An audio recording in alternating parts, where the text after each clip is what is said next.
থামল সেই জাদুকরী ড্রিবলিং, নিভে গেল সবুজ গালিচার সবচেয়ে উজ্জ্বল নক্ষত্রটি। ফুটবল বিশ্বের কোটি কোটি ভক্তকে কাঁদিয়ে অবশেষে অবসরের ঘোষণা দিলেন ব্রাজিলিয়ান পোস্টার বয় নেইমার জুনিয়র। বিদায় দ্য লাস্ট সাম্বা কিং।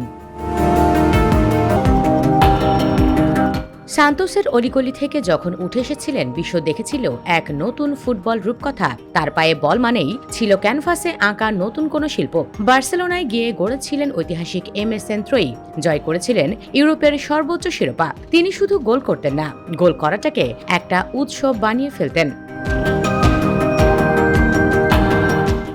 কিন্তু নেইমারের ক্যারিয়ার মানে শুধু ট্রফি নয়, এক অবিরাম সংগ্রামের গল্পও। কড়া ট্যাকল, একের পর এক ভয়াবহ ইনজুরি বারবার তার গতি থামাতে চেয়েছে। তার পায়ের জাদু যতবার মুগ্ধ করেছে, তার ইনজুরির খবর ততবার ভক্তদের হৃদয়ে রক্তক্ষরণ ঘটিয়েছে। অনেক ভাঙা স্বপ্ন আর অসম্পূর্ণতার বেদনা নিয়েও তিনি ছিলেন অদম্য। বিতর্ক বা ইনজুরি তাকে থামিয়ে দিতে চাইলেও পরিসংখ্যান বলছে তিনি ব্রাজিলের সর্বকালের অন্যতম সেরা। কিংবদন্তি পেলেকে টপকে সেলেসাউদের জার্সিতে হয়েছেন সর্বকালের সর্বোচ্চ গোলদাতা। হলুদ জার্সিতে তিনি যে আনন্দ, যে পাগলামি উপহার দিয়েছেন, তা ফুটবলের ইতিহাসে স্বর্ণাক্ষরে লেখা থাকবে।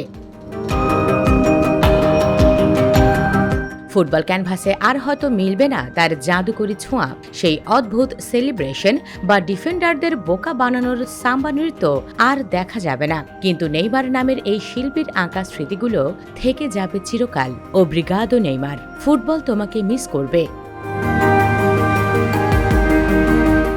US Bengal desk report.